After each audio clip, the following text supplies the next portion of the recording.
मेरा नाम रचना है और मेरी कहानी कुछ ऐसी है जो शायद किसी फिल्म में हो तो लोग बोले कि ये सब थोड़ा ज़्यादा नहीं हो गया। लेकिन मेरी ज़िंदगी फिल्मी नहीं बल्कि हकीकत की थी। सब्र से लिपटी हुई हकीकत। हम 5 बहनें थीं। ना कोई भाई, ना किसी मामा या चाचा का प्यार, सिर्फ एक छोटा सा घर। हमारे पापा एक मेहनती मजदूर थे जो सुबह निकलते तो शाम को पसीने में भीगे हुए थके हारे लौटते। माँ बहुत जल्दी ही हमें छोड़ गई थी। तब से पापा ही माँ और बाप बन गए। लेकिन एक अकेला आदमी क्या क्या संभाल सकता है। हमारा बचपन सपनों के बिना ही गुजरा। वो सपने जो अक्सर लड़कियां अपनी शादी के बारे में देखती हैं। कपड़े, जेवर और पति का प्यार। हमें तो ये सब बस किसी कहानी की तरह लगते थे। जब किसी मोहल्ले वाले की बेटी की शादी होती तो हम चुपचाप दरवाजे से झांक कर देखते। शादी का हल्ला, तेज तेज गानों की आवाजें, हंसती हुई लड़कियां, सब एक लम्हे को सपना जैसा लगता था। और अगले ही पल एहसास होता था कि ये सपना हमारे नसीब में नहीं है। मेरी बड़ी बहनें एक एक करके ब्याही गईं, बिना किसी चाहत, बिना किसी खास रिश्ते के, बस जैसे तैसे जहाँ कोई हाँ कर दे वहीं विदा हो गईं। एक दिन बड़ी दीदी बोली, पापा रचना के लिए कोई अच्छा रिश्ता देखना, वो हम सबसे अलग है, उसका नसीब अच्छा होना चाहिए। पापा ने थके हुए लहजे में कहा, बेटा, गरीब के नसीब में अच्छे रिश्ते कहाँ होते हैं। अमीर लोग तो गाड़ी, फर्नीचर, जेवर सब मांगते हैं। दीदी बोली, ये तो मुझे भी पता है बाबा। रचना शायद हमारी तरह ही किसी छोटे घर में जाएगी, लेकिन बस प्रार्थना करिए कि उसे पति अच्छा मिल जाए। मैं चुपचाप बैठी ये सब सुनती रही। ना किसी सपने की ख्वाहिश थी, ना ही किसी की रानी बनने की चाह। बस इतना पता था कि पापा जो कहेंगे वही मेरी किस्मत होगी। 12वीं तक की पढ़ाई की थी, वो भी सिर्फ इसलिए कि पापा कहते थे, कम से कम चिट्ठी पढ़ना लिखना तो आना चाहिए ना। हमारे घर के हालात बिगड़ते ही जा रहे थे। बड़ी बहन के ससुराल से अक्सर ताने मिलते। दूसरी बहन की शादी को भी साल भर नहीं हुआ था कि उसका पति कामकाज छोड़कर घर बैठ गया। पापा का चेहरा वक्त से पहले ही बूढ़ा होने लगा था। फिर एक दिन कुछ अजीब सा हुआ। बड़ी बहन के ससुराल के परिवार वाले आए। छोटे से कमरे में बैठक लगी, चाय के बर्तन सजाए गए, ढेर सारी बातें गूंजने लगीं। फिर दीदी ने आकर बताया, आनंद का रिश्ता आया है। आनंद? कौन आनंद? मैंने हैरानी से पूछा। दीदी बोली, मेरे ससुराल के ही रिश्तेदार हैं, शरीफ लोग हैं, 2 भाई 4 बहनें और माँ हैं। उनके पिता बचपन में ही गुजर गए, लेकिन लड़का खुद कमाता है। पापा ने कुछ देर खामोशी से सब कुछ सुना। उनकी आंखों में वही झिझक थी जो हर पिता की आंखों में होती है जब वो अपनी बेटी की किस्मत किसी और के हाथ में देने वाला होता है। क्या मांगा है उन्होंने? पापा ने धीरे से पूछा। दीदी बोली, कुछ भी नहीं, बस वो कह रहे थे कि लड़की समझदार, गुणवान और घरेलू होनी चाहिए और उन्हें रचना पसंद आई है। मेरी बहनों के चेहरे ये सब सुनकर खुशी से खिल उठे थे, जैसे बरसों बाद किसी ने हमें भी इंसान समझा हो। मैं खामोश रही, कोई भी सवाल नहीं किया। ना तो मैंने हाँ कहा और ना ही ना ही मैंने ये पूछा कि वो कैसा है, क्या करता है, कहाँ रहता है। बस पापा की आंखों में पहली बार जो सुकून की झलक देखी वही मेरे लिए काफी थी। अगली सुबह पापा ने सबको इकट्ठा किया और कहा, मैंने इस रिश्ते के लिए हाँ कर दी है। आनंद अच्छा लड़का है, अपनी माँ बहनों का ख्याल रखता है, जिम्मेदार भी है। रचना का नसीब अच्छा है, भगवान ने ये रिश्ता बिना मांगे ही दे दिया है। उसी समय मुझे पहली बार ये लगा कि शायद भगवान ने मेरी सुन ली है। लेकिन उस पल में भी एक परीक्षा छुपी हुई थी। वो परीक्षा जिसकी शुरुआत तो उसी दिन हुई, लेकिन अंजाम बरसों बाद मिला। शादी के दिन सब सादगी से हुआ, न ढोल न बड़ी बारात, कुछ करीबी रिश्तेदार, कुछ बर्तन और 2-3 कपड़ों के जोड़े। मैं खामोशी से सब देखती रही। मुझे खुशी भी थी और अजीब सा सुकून भी, जैसे जो होना था हो गया, अब बस जो सामने आए वो निभाना है।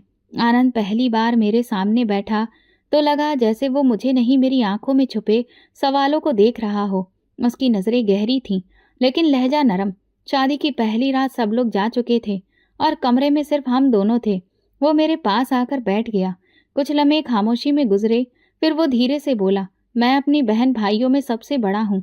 पिताजी बचपन में ही दुनिया से चले गए थे, माँ ने ही हमें जैसे तैसे पाला, तब से मैं ही सबका सहारा हूँ। मैंने सिर झुका लिया। वो बोलता रहा, मैं तुमसे कुछ भी छुपाना नहीं चाहता। हमारे घर में बहुत सारी कमियां हैं, लेकिन मैंने हमेशा ये कोशिश की है कि कभी किसी को भी खाली हाथ ना लौटने दूं। तो मेरी पत्नी हो, मेरा साथ दोगी तो ज़िंदगी थोड़ी आसान हो जाएगी। एक बात और, अलग घर या किसी चीज़ की फरमाइश ना करना। जो कुछ भी है वो सब तुम्हें खुद ही महसूस करना है। मैंने उसकी बातें ध्यान से सुनी, जिसमें ना ही किसी तरह की शिकायत थी और ना ही कोई दिखावे की बात। सिर्फ सच था जो अक्सर शादियां छुपा लेती हैं। आपने मुझे साफ साफ सब कुछ बता दिया, इसलिए मैं भी वादा करती हूँ कि आपकी हर बात का साथ दूंगी। मेरी आवाज़ बहुत धीमी थी, लेकिन मेरे अंदर एक वादा जाग उठा। मैंने फैसला किया कि शिकायत नहीं करनी है, बस चलते रहना है। शादी के कुछ दिनों में ही बहुत कुछ सीखने को मिला। आनंद की 4 बहनें थीं, सब अलग-अलग मिजाज की। माँ यानी मेरी सास हर बात पर अपनी राय देती और अक्सर ये महसूस करवाती कि ये घर उनका है। मैं चुपचाप रहती, बस काम सीखती, उनके घर के रीति रिवाज समझती और दिल में किसी बात को जगह नहीं देती। आनंद सुबह काम पर जाता और शाम को वापस आता, अक्सर थका हुआ होता, लेकिन हर बार बहनों की छोटी छोटी फरमाइशों पर मुस्कुराकर सिर हिला देता। एक रात जब सब सो चुके थे, आनंद ने मुझे बुलाया, कमरे में बैठो। तो उसने अचानक कहा, मैं दुबई जाना चाहता हूँ। मैं चौंक कर देखा। कब? कुछ हफ्तों में। एक जानने वाले के जरिए वहाँ काम मिला है। महीने का काफी अच्छा पैसा है। वहां से पैसे भेजूंगा तो बाकी बहनों की शादी का इंतजाम हो जाएगा। मैंने हल्के से पूछा, क्या इतनी जल्दी जाना जरूरी है? हाँ। माँ का हाथ थामे नहीं बैठ सकता। यहाँ की कमाई से कुछ भी नहीं बचता। मन को भी थोड़ा आसानी हो जाएगी। तुम्हें भी कुछ पैसे भेजूंगा। मैंने कुछ भी नहीं कहा, बस सिर हिला दिया। ये मेरी शादी का पहला महीना था और मेरा पति मुझसे हजारों मील दूर जाने की तैयारी में लगा था। दिल में हल्की सी उदासी जरूर थी, लेकिन उसकी आंखों में एक मकसद था, वो रुकने वाला नहीं था। अगले दिन वो बाजार ले गया, मेरे लिए 2 जोड़ी सूट लिए, कुछ चप्पलें और एक छोटा सा हैंडबैग। कहने लगा, ये ले लो, जाने से पहले तुम्हें कुछ देकर जाना चाहता हूँ। मैंने थैंक यू कहा और पहली बार थोड़ा सा मुस्कुरा दी। हफ्ता गुजरा तो उसने जाने की तैयारियां शुरू कर दी थी। वीजा, पासपोर्ट, टिकट, सब कुछ तेज रफ्तार से पूरा हुआ। मैंने उसे हर चीज में खामोशी से सपोर्ट किया। जाने से एक दिन पहले उसने मुझसे कहा, अगर कभी देर से फोन उठाऊं या कई दिनों तक बात ना हो पाए तो तुम परेशान मत होना। वहां पर काम बहुत पाबंदी के साथ होता है, इसलिए वक्त नहीं मिलता।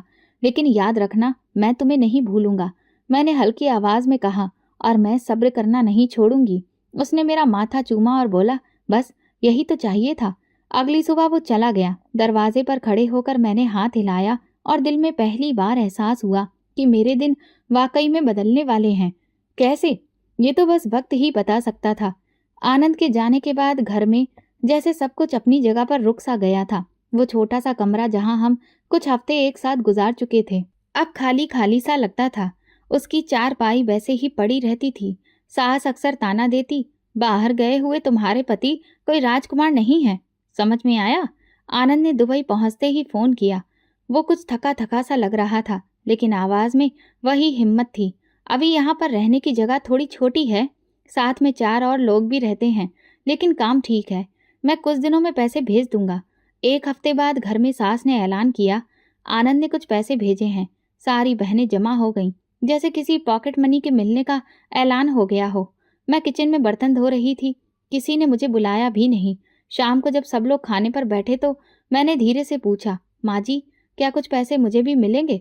कुछ जरूरी चीजें लेनी थी। सास ने तेज निगाहों से देखा, जो खा रही हो वो क्या कम है? घर का खर्च सब हम उठा रहे हैं, बाहर से जो आता है वो सभी के लिए है। तुम्हारे पर्सनल खर्चों का तो सवाल ही पैदा नहीं होता। ये सुनकर मैं खामोश हो गई, ना कोई जवाब दिया, ना किसी से शिकायत की। रात को आनंद से बात हुई तो वो कहने लगा, मैंने माँ को कहा है कि तुम्हें कुछ अलग से पैसे दे दिया करें। मैंने सिर्फ इतना कहा, किसी से मांगने की आदत नहीं है मुझे, जो मिलता है वही काफी है।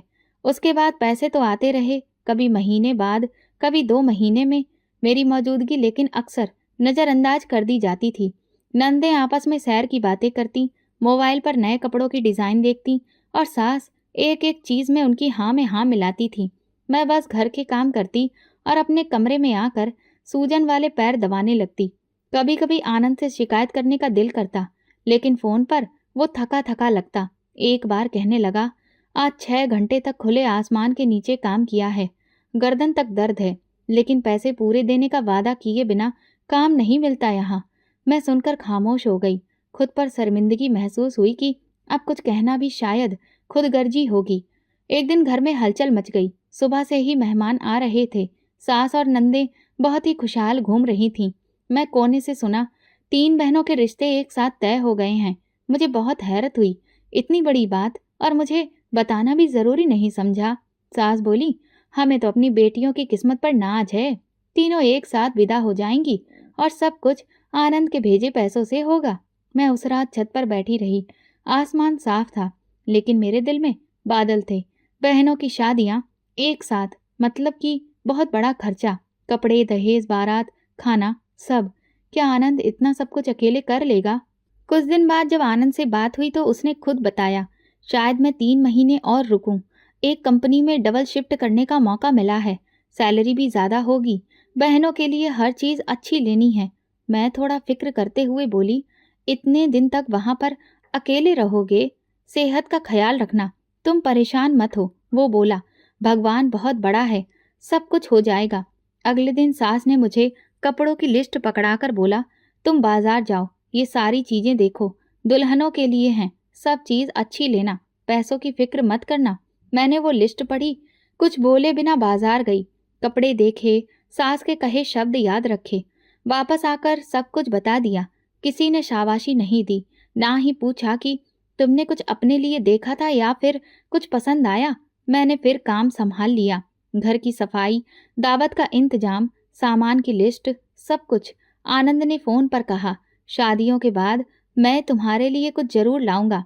मैंने कहा, आप बस सही सलामत रहें और जल्दी घर वापस आ जाएं, यही काफी है। शादियों की तारीख पास आ रही थी। घर के अंदर हर वक्त कुछ न कुछ हो रहा था। कहीं पर दर्जी कपड़ों का नाप ले रहा था, तो कहीं खाने पीने का सारा अंदाजा लगाया जा रहा था, और कहीं मेरी नंदें अपने जेवरों की मैचिंग और सैंडल पसंद कर रही थीं। आनंद की तरफ से अब रोज फोन आता था, ये वाली चीज आ गई, ये काम हो गया, माँ को याद दिला देना कि बर्तनों का ऑर्डर वक्त पर देना है। हर बात का खास किरदार। सिर्फ एक इंसान था, आनंद, लेकिन वही यहाँ पर मौजूद नहीं था। बस उसकी मेहनत, उसके भेजे हुए पैसे, उसकी हिदायतें घर के हर कोने में महसूस होती थीं। एक दिन नंद ने कहा, भाई ने मेरी पसंद के जेवर के लिए अलग से पैसे भेजे हैं, अभी जाकर मैं बुक करवा लेती हूँ। सास ने बड़े ही फक्र से सर हिलाया, मेरा बेटा है, किसी चीज की कमी नहीं आने देगा। मैं चुपचाप पास बैठी थी, एक गिलास में चाय डाल रही थी। किसी ने पूछा तक नहीं कि तुम कुछ लेना चाहती हो या नहीं। उसी शाम आनंद का फोन आया, कुछ हिसाब किताब थोड़ा सा गड़बड़ा गया है, लगता है कि पैसे थोड़े कम पड़ जाएंगे, 2 दिन में सब पता करके बताता हूँ। 2 दिन नहीं, 3 दिन के बाद फोन आया। आवाज में अजीब सी थकान थी। मैंने कुछ कर्ज ले लिया है यहाँ, अभी उसे वक्त पर वापस करना होगा।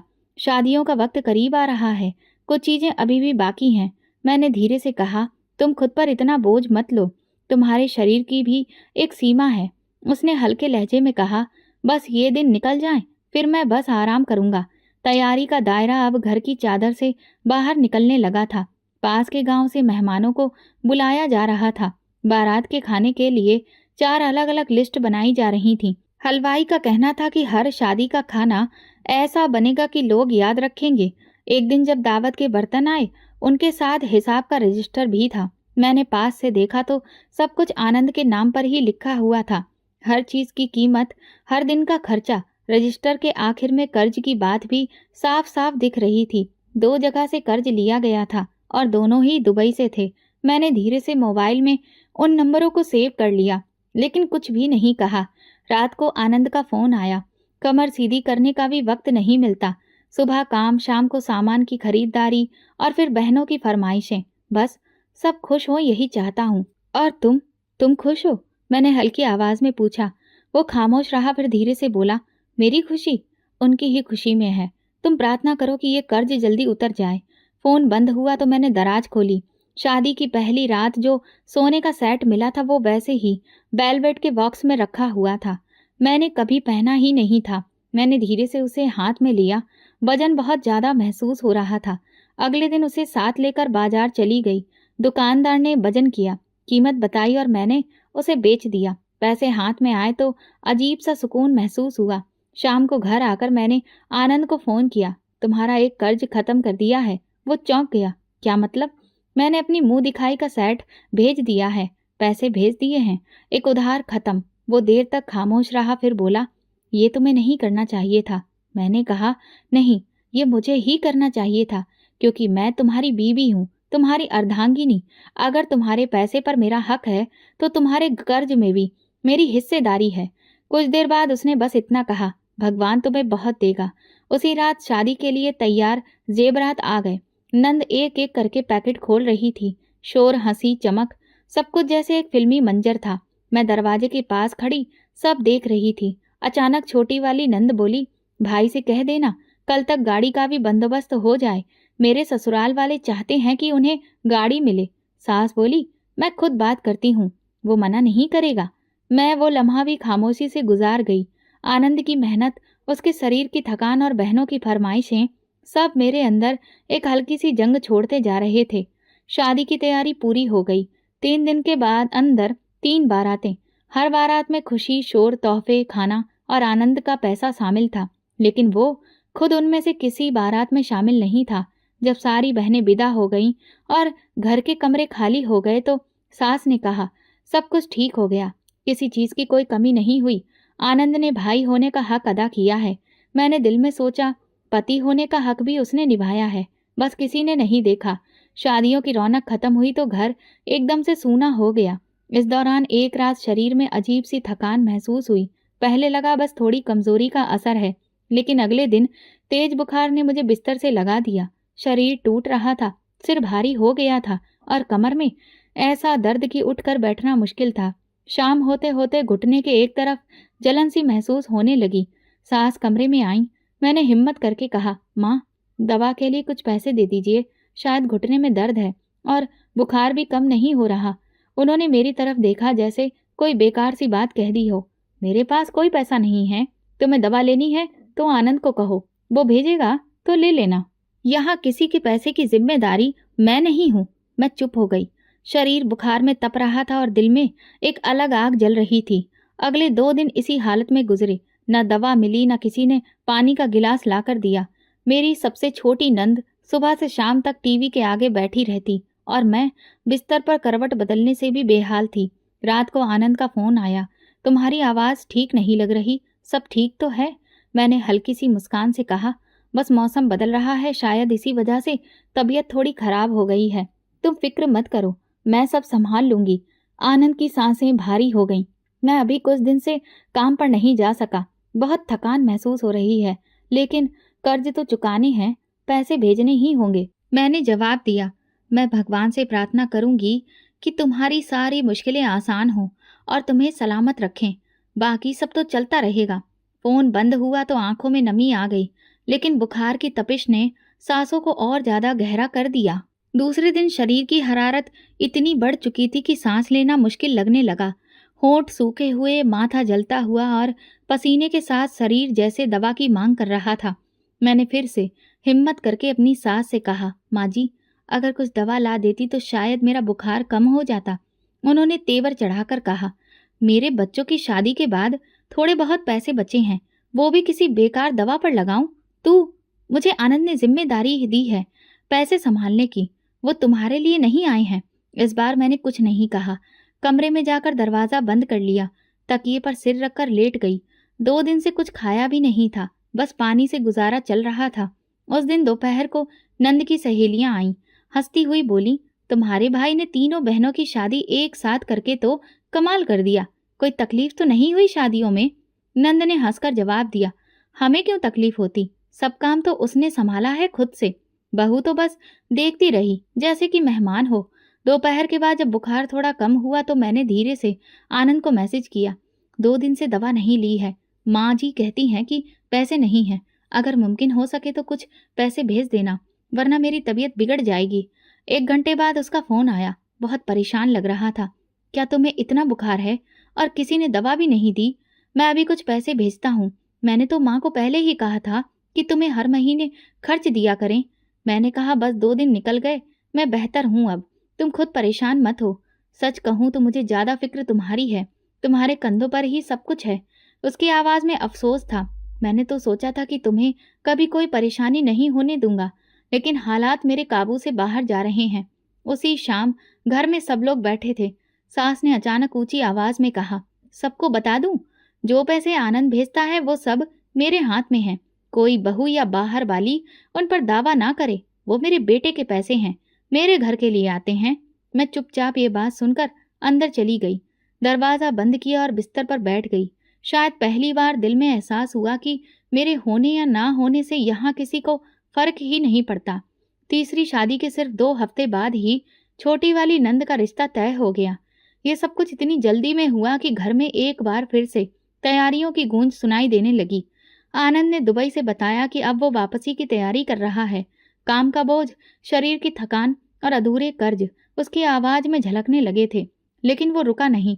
कहने लगा, बस छोटी की शादी की तैयारी भी अच्छी तरह से हो जाए, फिर मैं वापस आ जाऊंगा, शायद कुछ आराम भी मिल जाए। मैं जानती थी कि आराम उसकी किस्मत में लिखा ही नहीं गया है। दुबई में उसका शरीर जख्मी होना शुरू हो गया था। कभी हाथों पर छाले निकल आते थे तो कभी पैर सूज जाते, लेकिन वो दवा लेने से मना कर देता। कहता, ये बस वक्त की बात है, खुद ही ठीक हो जाएगा। वापसी से एक दिन पहले उसने मैसेज भेजा, मैं आ रहा हूँ। मैंने दिल में कई सारी बातें जमा कर रखी थी, मगर सिर्फ इतना लिखा, मैं इंतजार करूंगी। आनंद वापस आया तो वो नहीं था जो गया था। रंग दब चुका था, चेहरे पर छोटे छोटे जख्म थे और हाथों की खाल छिल चुकी थी। मैंने दरवाजे पर देखा, वो मुस्कुराया, अंदर आते ही सोफे पर बैठ गया। मैंने पूछा, क्या हुआ? गाड़ी चाहिए बारात के लिए, ससुराल वाले मांग रहे हैं। मैंने कहा, तुम्हारी सेहत, तुमने किसी डॉक्टर को दिखाया? अभी मेरे पास वक्त नहीं है, पहले ये शादी भी हो जाए, फिर उसके बाद सब देख लूंगा। अगले दिन सुबह वो बाजार गया, शाम को लौटा तो हाथ में गाड़ी की बुकिंग की रसीद थी। मैंने देखा तो चेहरे पर थकान और आंखों में बोझ था। कर्ज लिया? मैंने उससे पूछा तो उसने सर हिला दिया।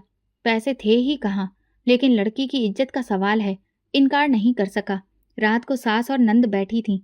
नंद बड़ी ही खुशी से बोली, पता है, जब मैंने भाई से कहा कि मुझे भी गाड़ी चाहिए तो वो एक पल को चुप हो गया। अगर मेरे पापा होते ना तो शायद बिना मांगे सब कुछ दे देते। वो ये बात कहते हुए रो पड़ी। सास ने उसके सिर पर हाथ रखा। आनंद तुम्हारा बाप भी है और भाई भी, सब कुछ उसी का है। मैं दरवाजे पर खड़ी ये सब सुनती रही। आनंद ने कुछ नहीं कहा, सिर्फ आंखें बंद कर ली। शादी के दिन गाड़ी आई, बारात पहुंची, लोग तारीफ करते रहे। सबने कहा आनंद ने फिर से कमाल कर दिया, लेकिन किसी ने नहीं पूछा कि उस गाड़ी की कीमत क्या थी, किसने किन जख्मों के साथ ये सब कुछ मुमकिन बनाया। बारात चली गई, मेहमान चले गए और आनंद एक दिन खामोशी से बैठा था। मैंने उसके पैर देखे, जगह जगह पर जख्म थे, कुछ पर पुरानी पपड़ी जमी हुई थी। मैं झुकी और कहा, अब मुझे तुम्हें डॉक्टर के पास ले जाना है। उसने आंखें खोली। अब सब खत्म हो गया है, शादियां हो गई हैं, माँ भी खुश हैं, बहनें अपने घरों में हैं। अब शायद मैं खुद को भी संभाल सकूं। मैंने पहली बार उसकी आंखों में आंसू देखे। वो आंसू शायद बरसों से दबे थे, जो किसी के लिए नहीं बह रहे थे, सिर्फ खुद के लिए। आनंद की वापसी को अभी ज्यादा दिन नहीं गुजरे थे। पहले सिर्फ शरीर पर दाने निकले थे, फिर उनमें पानी भरने लगा। कुछ दिन बाद वे दाने फटने लगे और उनमें से मवाद बहना शुरू हो गया। मैंने कई बार कहा, चलो किसी डॉक्टर को दिखाते हैं, ये साधारण जख्म नहीं लग रहे। वो हर बार यही जवाब देता, बस शरीर थक गया है, कुछ आराम चाहिए, खुद ही ठीक हो जाएगा। मैं रोज उसके जख्मों पर मरहम लगाती, डेटॉल से साफ करती, पट्टी बांधती, लेकिन उसकी बीमारी बढ़ती गई। कभी हाथों पर, कभी पैरों पर, कभी कमर पर, जख्मों की संख्या बढ़ती चली गई। एक दिन सास कमरे में आई। आनंद ने कमर मोड़कर पीठ दिखाई तो उनके चेहरे पर घिन वाला भाव आया। ये क्या हो रहा है तुझे? इतने सारे जख्म और ये मवाद? आनंद ने नजरें झुकाई। माँ, पता नहीं क्या है, दर्द भी बहुत होता है, लेकिन अभी डॉक्टर के पास जा नहीं पाया हूँ। सास का लहजा बदल गया। ये बीमारी तो कोढ़ लगती है। वैसी ही है ना? कोढ़? भगवान न करे, लेकिन लगता तो वैसा ही है। मैंने नरमी से कहा, ऐसा कुछ नहीं है, हम डॉक्टर के पास जा रहे हैं। उन्होंने हाथ झटक कर कहा, हाँ हाँ, जाओ जाओ, लेकिन इससे पहले सब बता दो, ये बीमारी घर के किसी और को ना लग जाए। मुझे और मेरी बेटियों को कुछ हुआ तो तुम समझ लेना। मैं तो अपनी जिंदगी में इतना कुछ बुरा नहीं किया है जितना ये मेरे बेटे पर सजा बनकर आया है। आनंद सुनकर सिर्फ आंखें बंद कर चुका था, जैसे हर बात उसके अंदर धस रही हो। मैंने कहा, माँ जी, ये कोई सजा नहीं है, बस एक बीमारी है, वक्त पर इलाज हो जाएगा। उन्होंने ताना मारा, वक्त? कौन सा वक्त बाकी है? तुम दोनों तो अब इस घर के लिए बोझ हो गए हो। और हाँ, जो पैसे आते थे वो भी अब बंद हो गए हैं। मैं कुछ कहने वाली थी कि नंद कमरे में आ गई। माँ, मेरी सहेली ने बताया है कि ये कोढ़ की बीमारी होती है और ये फैलती भी है। वो कह रही थी कि उसे तो देखने से भी डर लगता है। सास ने तेजी से कहा, बस अब यही बाकी रह गया था। आनंद, मैंने तुझे पैदा किया, पाला, लेकिन अब ये सब कुछ देखने की हिम्मत नहीं है। तू और तेरी बीबी अब इस घर में नहीं रह सकते।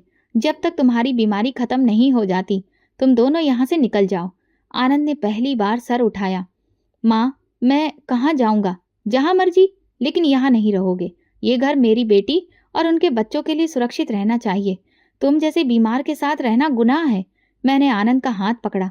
चलो, हम निकल जाएंगे। हमें किसी चीज़ की ज़रूरत नहीं। उसी रात बिना किसी सामान के हम घर से निकल आए। आनंद बड़ी मुश्किल से चल रहा था। मैंने उसका बाजू पकड़ा। बस कुछ देर और सब्र, और सब बेहतर हो जाएगा। हम दोनों पैदल गांव से कुछ दूरी पर आ गए। एक सुनसान जगह पर पुरानी झोपड़ी नुमा झाड़ियां थीं। हमने अपने पुराने कपड़ों और प्लास्टिक की सीट से एक छायादार जगह बनाई। यही हमारा नया ठिकाना था। बारिश का मौसम पास था। झोपड़ी बार बार टपकती। मैं सारी रात हाथ में छोटा सा कपड़ा लेकर पानी की बूंदों को रोकती रहती और सुबह आनंद के जख्मों की पट्टियां बदलती। पास की कोठी में काम मांगा। सुबह सफाई के लिए 2 घंटे काम करती।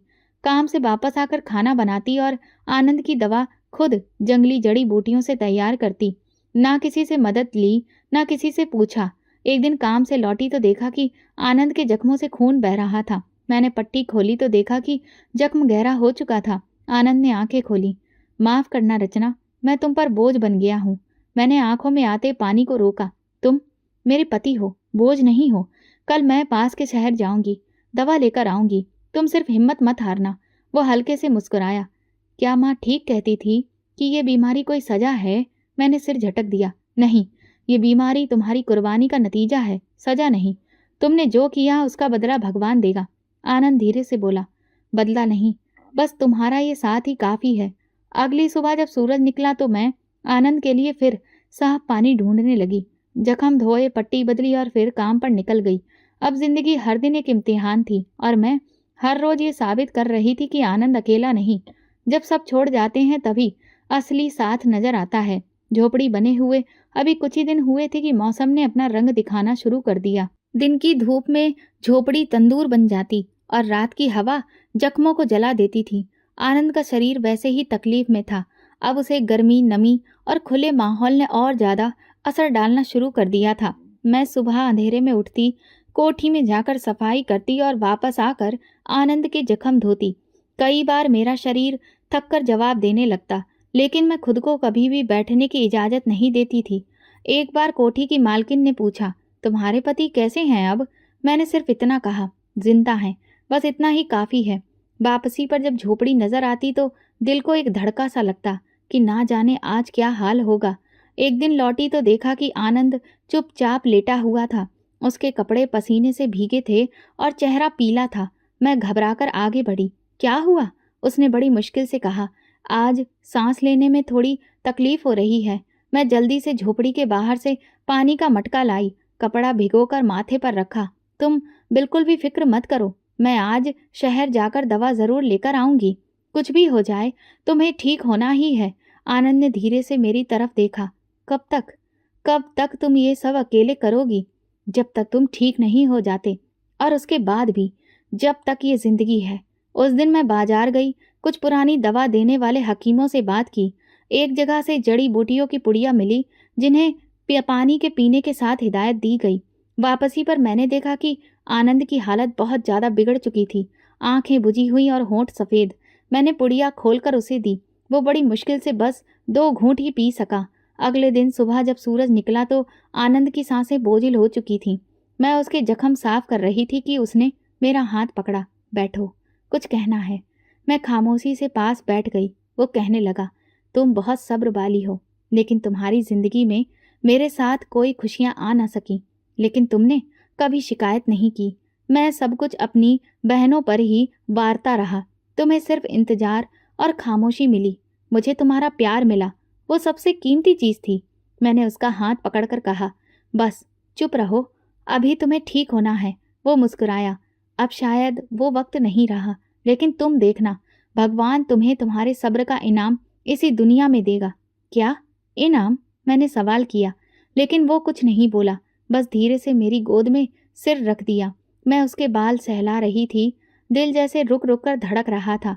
कुछ पलों के बाद उसकी सांसें रुक गईं, आंखें बंद हो गईं और शरीर जैसे पत्थर हो गया। मैं वो लम्हा कभी भी नहीं भूल सकती। झोपड़ी के अंदर जैसे खामोशी छा गई, जैसे हवा भी रुक गई हो। मैं आनंद का चेहरा अपने हाथों में थामे जैसे वक्त को रोकने की कोशिश कर रही थी, मगर वक्त कभी नहीं रुकता। शाम तक मैं खामोश बैठी रही। बाहर सूरज डूब चुका था, लेकिन झोपड़ी में अभी रोशनी बाकी थी। आनंद चला गया था, लेकिन वो मेरी हिम्मत छोड़कर नहीं गया था। उसके शब्द, उसके सपने, उसकी थकी हुई मुस्कान सब मेरे पास थे। अगली सुबह मैं उठी, झाड़ू लगाई, पानी गर्म किया, आनंद को आखिरी बार नहलाया। अंतिम संस्कार करने के लिए मैंने पास में रहने वाले लोगों से मदद ली। किसी ने कोई सवाल नहीं किया, बस एक पुरानी चादर में लपेट कर उसे अंतिम विदाई के हवाले कर दिया। ना किसी ने कफन के लिए पूछा, ना अर्थी के लिए। बस राख का ढेर बचा था, जिसमें वो इंसान बदल चुका था जिसने दूसरों के लिए अपनी जिंदगी कुर्बान कर दी थी। मैं वापस आकर झोपड़ी में गई, एक छोटा सा पत्थर उठाया और उस पर आनंद का नाम लिखा। उस झोपड़ी के कोने में उसे रख दिया। आनंद के जाने के बाद जिंदगी एक और मोड़ पर आ गई। मैं झोपड़ी को साफ सुथरा रखती, उसके नाम के पत्थर को हर सुबह साफ करके एक तरफ रख देती और दिन के बाकी वक्त में कोठी का काम करती। मेरे दुख के दिनों में कोठी वालों ने कुछ राशन भेजा था, लेकिन वो भी कुछ हफ्तों में खत्म हो गया। वक्त जैसे एक सा हो गया था। दिन और रात में कोई फर्क नहीं रह गया था मेरे लिए। दुख के 40 दिन कुछ अजीब से गुजरे। आनंद की आवाज़ जैसे कानों में गूंजती रहती, भगवान तुम्हें तुम्हारे सब्र का इनाम देगा। बार बार ये शब्द मेरे मन में आते और मैं खामोशी से झोपड़ी की छत को देखती रहती। वो छत जो बादलों के आते ही टपकने लगती थी, अब भीगने के लिए तैयार खड़ी थी। फिर वो दिन भी आ गया जब आनंद को गए हुए 40 दिन हो गए थे।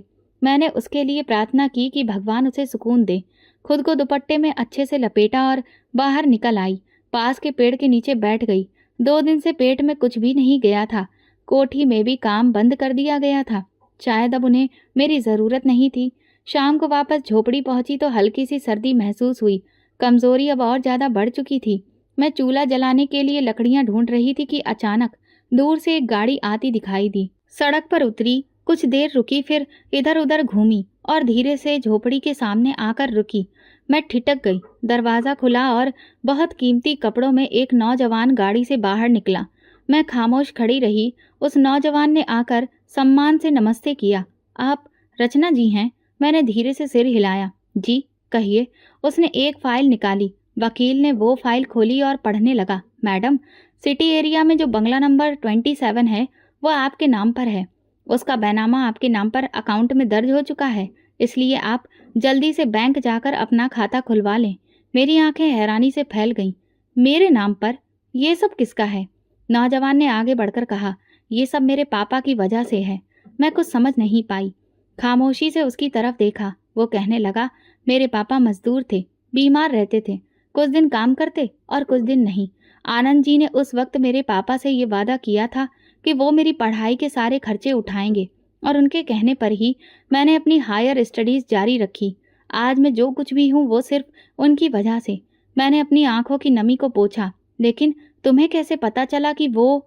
मेरे पापा ने हमेशा उनका जिक्र किया था, लेकिन कभी कोई पता या तस्वीर नहीं मिली। मैंने उन्हें बहुत समय तक तलाशा। फिर एक दिन खबर मिली कि उनका देहांत हो चुका है और उनकी पत्नी यहाँ झोपड़ी में रहती हैं। वो थोड़ी देर रुका, फिर धीरे से बोला, मैंने उनके नाम पर वो बंगला खरीदा, रजिस्ट्री करवाई, लेकिन ये सब उन्हीं का है और अब आपका। मैंने ज़मीन की तरफ देखा। झोपड़ी के कोने में वही आनंद का पत्थर रखा था जिस पर मैंने उसका नाम लिखा था। नौजवान ने आगे बढ़कर कहा, आप मेरी माँ की तरह हैं। मेरी माँ तो बचपन में ही मुझे छोड़कर चली गई थी और मेरे पापा भी कुछ साल पहले चले गए, लेकिन आनंद साहब हमेशा मेरे लिए पिता जैसे थे। अब आप ही मेरी माँ हैं। मेरे मुंह से कुछ नहीं निकला, बस दिल में खामोशी से भगवान का शुक्र अदा किया। आनंद की वो बात जो उसने मरते वक्त कही थी, इनाम इस दुनिया में ही मिलेगा, आज सच हो गई थी। नौजवान ने कहा, अब आप यहाँ नहीं रहेंगी, गाड़ी तैयार है, हम आपको आपके नए घर लेकर जाएंगे। मैं झोपड़ी के अंदर गई, आनंद के पत्थर को अपने दुपट्टे में समेटा, कुछ पुराने कपड़े उठाए और बाहर आ गई। नौजवान ने झोपड़ी को देखा और धीरे से बोला, यहाँ वो रहते थे? यहीं पर उनका आखिरी वक्त गुजरा, मैंने सिर झुकाकर जवाब दिया। पहली बार मैं गाड़ी में बैठकर सुकून महसूस कर रही थी। दरवाजे के बाहर वही झोपड़ी धुंध में कहीं खो रही थी। बड़े घर में वो लेकर गया। बड़े गेट से अंदर दाखिल हुई तो सब कुछ नया सा लगा। आंगन में ताज़ा पेंट की खुशबू थी। दरवाजे पर सुनहरे अक्षरों से आनंद विला नाम लिखा था। मेरे कदम एक पल को रुक गए। दिल जैसे किसी लम्हे में वापस जा चुका था। आनंद के साथ बीते लम्हे, वो झोपड़ी, वो खामोशी, वो जख्म सब आंखों के सामने घूमने लगे थे। उस नौजवान ने दरवाज़ा खोला और कहा, अंदर आइए, ये अब आपका घर है। मैं धीरे धीरे अंदर गई। कमरों में साफ सुथरा फर्नीचर, सफ़ेद पर्दे और फर्श पर बिछी कालीन देखकर मेरी आंखें भर आईं। सब कुछ मेरे लिए नहीं था, ये आनंद के लिए था। जो कुछ भी उसने दूसरों के लिए किया, आज वही नेकी बनकर मेरे सामने खड़ी थी। नौजवान ने आगे बढ़कर कमरे की चाबी मुझे दी। ये अब आपका कमरा है, आपको जो भी चाहिए हो मुझे बता देना, मैं रोज़ सुबह आकर आपसे मुलाकात किया करूँगा। मैंने कहा, बेटा तुमने अपना नाम नहीं बताया। वो मुस्कुराया, जतिन, मेरा नाम जतिन है, लेकिन अब मैं सिर्फ वही हूँ जो आपके लिए होना चाहिए था, आपका बेटा। कमरे में आकर जैसे ही दरवाज़ा बंद किया, दिल में एक अजीब सा सुकून उतर आया। मैंने दुपट्टे से आनंद के नाम वाला पत्थर निकाला और अलमारी के ऊपर एक ऊंची जगह पर रख दिया। आनंद को भी एक ठिकाना मिल गया था और मुझे भी। दिन गुजरते गए। जतिन हर हफ्ते कुछ जरूरी सामान लेकर आता, साथ में कारोबार की रिपोर्ट भी देता। पिछले महीने का मुनाफा उसके पिछले महीने से बेहतर रहा। अब हम एक और ब्रांच खोलने की तैयारी में हैं। मैं सिर्फ सुनकर सर हिला देती। मेरे लिए वो कागजी कार्रवाई कोई मायने नहीं रखती थी। मेरे लिए असली अहमियत इस बात की थी कि आनंद का नाम अभी भी जीता जागता था।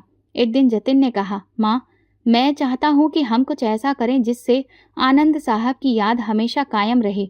मैंने कुछ लम्हे सोचा, फिर कहा, हाँ, कुछ ऐसा जो दूसरों के दर्द का इलाज करे, जो उन लोगों के लिए हो जिन्हें बीमारी के हालत में ठुकराया जाता है, जैसे आनंद को ठुकराया गया था। जतिन ने धीरे से कहा, हाँ, वो बीमारी नहीं थी, लेकिन लोग उसे सजा कहकर दूर हो गए। अगर एक जगह ऐसी हो जहाँ किसी को कोई ना दुत्कारे, तो वही आनंद का असली नाम होगा। जतिन ने झट से कहा, तो फिर अस्पताल? हाँ, एक अस्पताल आनंद के नाम पर, जहाँ कोढ़ की जिद्दी बीमारियां या भयंकर लाइलाज बीमारियों का इलाज हो और मरीज को इंसान समझा जाए। जतिन ने मेरे सामने फाइल रखी, कल ही हम जमीन देखने जाएंगे। आप प्रार्थना करिए कि हम ये काम जल्दी शुरू कर सकें। अगले दिन हम एक बड़े से खाली प्लॉट पर गए। मैंने चारों तरफ नज़र दौड़ाई। ज़मीन सुनसान थी। मेरे दिल में शोर मच रहा था। मैंने कहा, यही होगा, आनंद यहाँ बसेगा, उनके नाम की पहचान भी यहीं से उठेगी। जतिन ने तुरंत इंजीनियर को फ़ोन किया, इस ज़मीन को रजिस्टर्ड कर दीजिए, कल तक सारी कागजी कार्रवाई पूरी हो जानी चाहिए। वापसी पर मैं बहुत खामोश थी। जतिन ने पूछा, कुछ परेशान हैं? मैंने कहा, नहीं, बस ये सोच रही हूँ कि आनंद कभी ये सब नहीं मांगता, लेकिन जो कुछ उसने दिया वो कभी नज़र नहीं आया। अब वक्त है कि उसका नाम इन दीवारों पर लिखा जाए जो कभी गिरा नहीं करेंगी। अस्पताल के नक्शे, नाम, इंतजाम सब तय कर दिए गए। मैं सिर्फ एक शर्त पर खामोश थी, हर मरीज के लिए दरवाजे खुले हों और हर कमरे के बाहर ये लिखा हो, ये हमदर्दी का घर है, एहसान का नहीं। जतिन हर काम में मेरी बात मानता। एक दिन उसने कहा, माँ, आपके लिए भी कुछ सोचा है, एक मदद का फंड जो उन औरतों के लिए हो जिन्हें पति छोड़कर चले गए या फिर जिन्हें ससुराल से निकाल दिया गया। मैं उसकी तरफ देखने लगी। उनके लिए कुछ जरूर होना चाहिए, क्योंकि ऐसी औरतें अगर कमज़ोर हो जाएं तो नस्ल बिखर जाती है। जतिन ने हंसते हुए कहा, तो फिर ये भी आनंद साहब के कामों में शामिल हो जाएगा। अस्पताल के काम की शुरुआत हो चुकी थी। आनंद के नाम की तख्ती का डिज़ाइन तैयार किया जा रहा था। मैं रोज़ जाकर वहाँ बैठती, ईंटों को लगता देखती, दीवारों को उठते देखती, जैसे आनंद की कुर्बानियाँ उन ईंटों में कैद हो रही हों। अब मेरा वक्त झोपड़ी से निकलकर आसमान में बदल गया था। वो आसमान जिस पर वो नाम लिखा जा रहा था, जो कभी सुना भी नहीं गया था, मगर अब कभी भुलाया नहीं जाएगा। अस्पताल की बिल्डिंग पूरी हो चुकी थी। दीवारों पर सफ़ेद पेंट हो चुका था, दरवाजे लग चुके थे और एंट्रेंस गेट पर आनंद मेमोरियल अस्पताल नाम बड़े से बोर्ड पर लिखा जा चुका था। अस्पताल के उद्घाटन का कार्यक्रम साधारण रखा गया था। जतिन ने बताया, हमने पहले दिन ही ओपीडी मुफ्त रखी है ताकि आसपास के गांव वाले भी आएं। मैं सुबह सुबह अस्पताल जाते हुए सब तरफ का जायजा लेती, मरीजों से बात करती और शाम को वापस आकर आनंद के कमरे में बैठती जहां उनके नाम की तख्ती लगी हुई थी। वो कमरा मेरा सुकून था। यहाँ मैं खामोशी से प्रार्थना करती और कभी कभार बस बैठकर सब कुछ सोचती जो पीछे रह गया था। एक दिन जतिन ने आकर बताया, आज एक नई मरीज है, हालत काफ़ी खराब है, शरीर पर पुराने जख्म हैं, कुछ कोड़ जैसे निशान भी। मैंने अस्पताल के स्टाफ से फाइल मंगवाई, नाम देखा, शांति देवी, उम्र देखी, पता देखा। एक पल को दिल जैसे पत्थर हो गया। ये तो मेरी सास का नाम था। मैंने नर्स से पूछा, क्या वो अकेली आई हैं? नर्स ने बताया, 2 औरतें साथ आई हैं, दोनों उनकी बेटियां हैं। मैंने धीरे से इशारा किया, उन्हें अस्पताल के वार्ड में रखो और जब वो होश में आए तो मुझे जानकारी देना। कई घंटे गुजरे।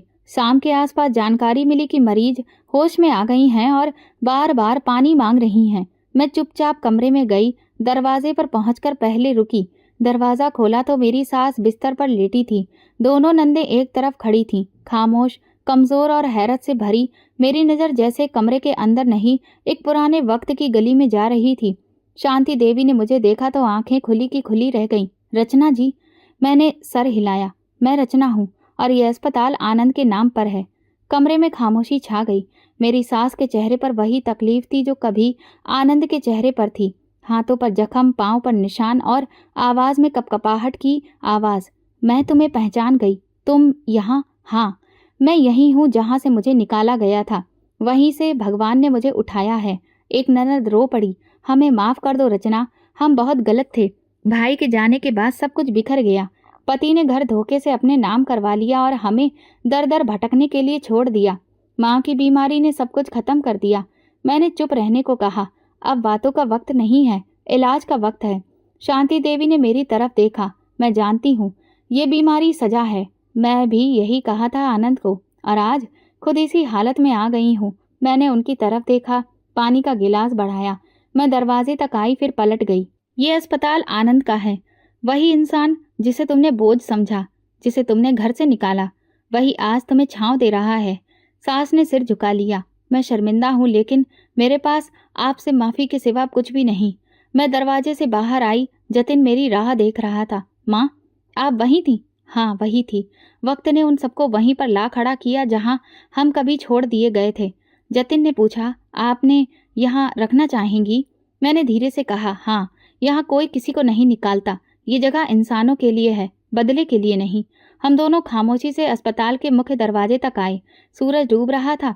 आनंद के नाम की सुनहरी तख्ती पर धूप की आखिरी किरणें पड़ रही थीं। मैंने सिर उठाकर उसे देखा। ये वो रोशनी है जो अब कभी बुझेगी नहीं। अंदर वक्त अपना पूरा चक्र दोबारा दोहरा चुका था। अस्पताल में अब मरीजों की भीड़ कुछ कम हो गई थी। अस्पताल के स्टाफ को भी कुछ फुर्सत मिलने लगी थी। मैं सुबह जल्दी जाकर आनंद के कमरे में बैठती, पहले डॉक्टरों की रिपोर्ट लेती और फिर दिन के किसी पल वार्ड का चक्कर लगा लेती। शांति देवी का इलाज जारी था। वे अब थोड़ा ठीक होने लगी थी, मगर उनके अंदर एक और जख्म खुल गया था जो वक्त के साथ सिर्फ शर्मिंदगी से टपक रहा था। जतिन ने एक दिन आकर कहा, आज शांति देवी बार बार कुछ पूछ रही थी, शायद कुछ कहना चाहती हैं।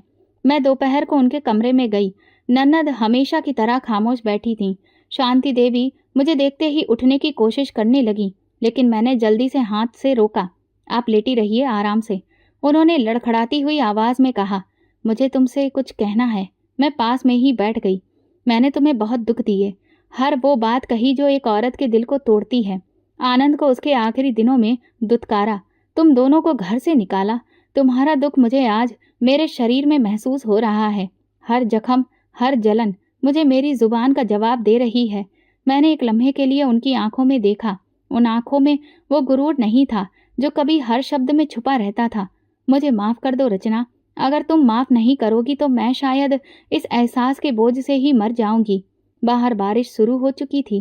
खिड़की की शीशों पर बूंदें थीं, जैसे वक्त भी अपने गुनाहों पर माफ़ी मांग रहा हो। मैंने धीरे से कहा, अगर मैं माफ़ ना करती तो जो सब्र मैंने आनंद के साथ किया वो सब बर्बाद हो जाता। मेरे लिए माफ़ करना फ़र्ज था, ताकि जो मैंने खोया वो बेकार न जाए। शांति देवी की आंखों से आंसू बहने लगे। नंदे भी रोने लगीं। मैं खामोशी से उठी और बाहर आ गई। जतिन ने पूछा, क्या उन्होंने कुछ कहा जो एक माँ बरसों बाद कह पाती है? वो कहा। दिन गुजरते गए।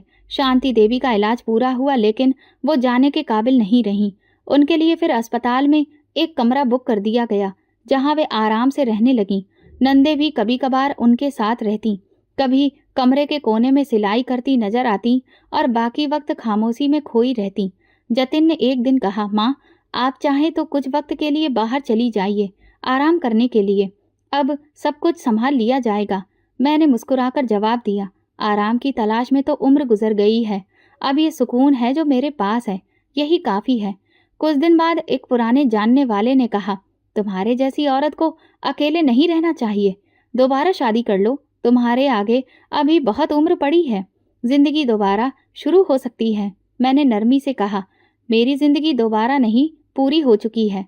एक औरत जब अपनी मोहब्बत को आखिरी सांस में पुकारती है, वो रिश्ता कभी खत्म नहीं होता। आनंद के बाद मेरे लिए किसी और नाम की गुंजाइश ही नहीं बची थी। शाम को आनंद के कमरे में जाकर मैंने उसकी तख्ती को साफ किया और देर तक खामोश बैठी रही।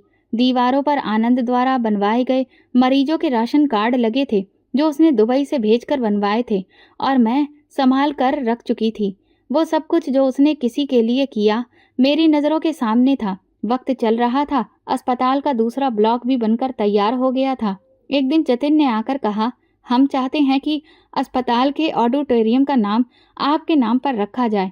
मैंने तुरंत इनकार कर दिया, नहीं, वो आनंद का ही रहेगा। मैं तो सिर्फ उस नाम को संभालने वाली एक साया हूँ, असली चिराग तो वही था।